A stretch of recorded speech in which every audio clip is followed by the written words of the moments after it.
साथियों नमस्कार। खबर छत्तीसगढ़ के आज के बुलेटिन में आप सभी का स्वागत है।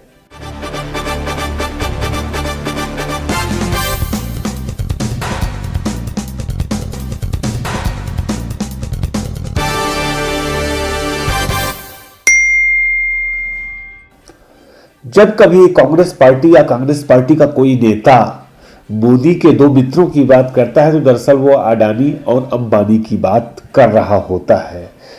लगातार जब से केंद्र में मोदी की सरकार है और अडानी की विभिन्न कंपनियों को लगातार मोदी माला माल कर रहे हैं, उनको तमाम सरकारी कंपनियां दी जा रही है, बेची जा रही है, उनको ज्यादा से ज्यादा लाभ कमाने के अवसर दिए जा रहे हैं। कांग्रेस पार्टी ही नहीं, देश की जनता और समूचे विपक्ष में अडानी और अंबानी को लेकर नाराजगी बढ़ी है। लेकिन फिलहाल एक बड़ा महत्वपूर्ण घटनाक्रम सामने आया है। अडानी को लेकर के छत्तीसगढ़ और राजस्थान की कांग्रेस की जो सरकार है, यानी कि भूपेश बघेल जी की और अशोक गहलोत जी की, उनमें आपस में रार शुरू हो गई है। आज हम इसी पर चर्चा करते हैं कि क्या वजह है, क्या है मामला पूरा।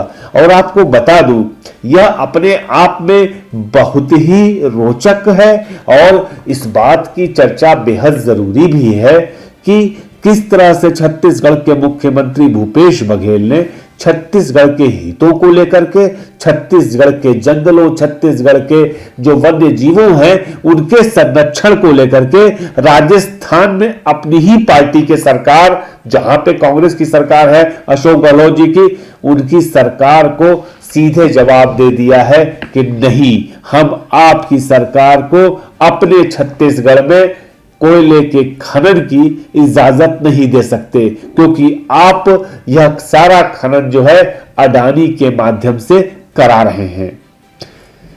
बताऊं दोस्तों आपको कि छत्तीसगढ़ में एक है हसदेव अरण्य। हसदेव अरण्य नाम का जो जंगल है वह जैव विविधता से भरा हुआ है, वन्य जीवों से भरा हुआ है। मतलब कि छत्तीसगढ़ ही नहीं, पूरे नॉर्थ इंडिया का फेफड़ा कहा जाता है उस हसदेव अरण्य को।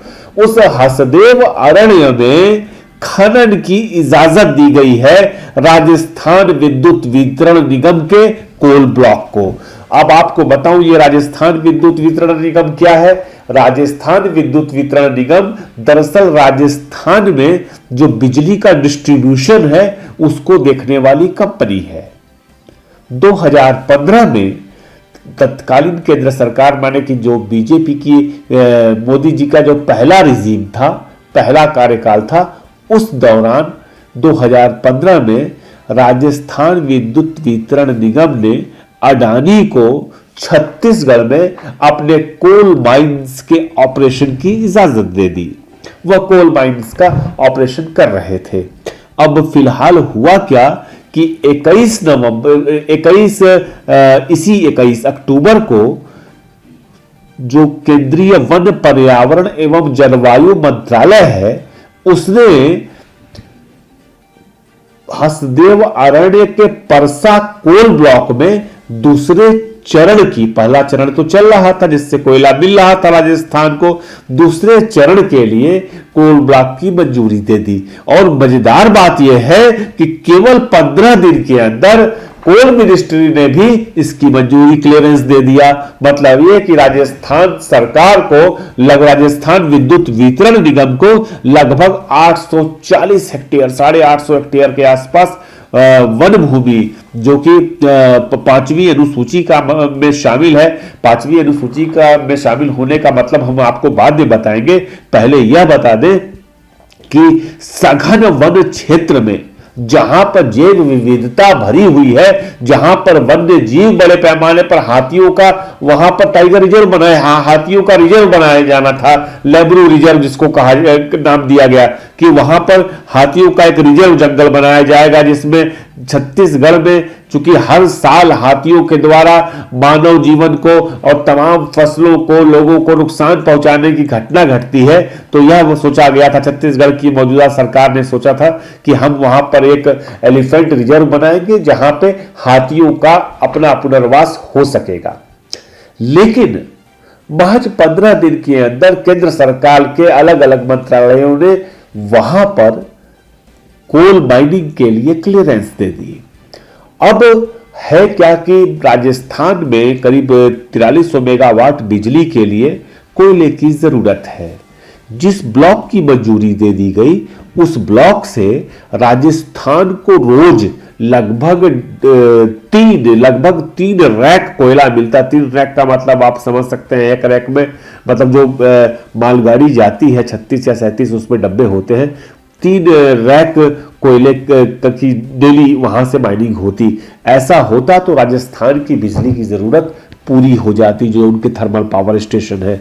अब क्या है कि अशोक गहलोत का कहना है कि हमारे यहाँ केवल दिसंबर तक का कोयला शेष है। चूंकि कोयला कम है इसलिए हमने बिजली का रेट बढ़ा दिया। राजस्थान में आज बिजली का रेट देश में सबसे महंगा है, ये बात आपको बता दूं। उधर छत्तीसगढ़ के मुख्यमंत्री भूपेश बघेल का साफ तौर पे कहना है कि हम अपने जो हमारा वन क्षेत्र है, जैव विविधता से भरा क्षेत्र है, जिसके लिए आदिवासी लगातार संघर्ष कर रहे हैं कि हम यहां पर माइनिंग नहीं होने देंगे, उसकी इजाजत हम नहीं दे सकते। आपको बताऊं कि जब पहले चरण की मंजूरी दी गई थी परसा कोल ब्लॉक में, तो ग्रामीणों का कहना था कि ग्राम सभाओं से फर्जी प्रस्ताव तैयार करके, मतलब ग्राम सभाओं को पता ही नहीं और फर्जी प्रस्ताव तैयार करके अडानी के कोल ब्लॉक को, माने राजस्थान के कोल ब्लॉक को मंजूरी दे दी गई। मंजूरी इसलिए दे दी गई क्योंकि अडानी को वहां पे माइनिंग करनी थी। अब ग्रामीण कह रहे हैं कि जो ग्राम सभा के तत्कालीन प्रस्ताव हैं उन सबकी जांच कराई जाए। आपको जानकारी होगी कि छत्तीसगढ़ में के राजधानी रायपुर में लगभग 300-350-400 ग्रामीण सरगुजा से चल करके आ गए थे। यहां पर उन्होंने मुख्यमंत्री, राज्यपाल सबसे मुलाकात भी की थी। उस वक्त मुख्यमंत्री ने कहा भी था कि हम आपके हितों की अनदेखी कतई नहीं करेंगे।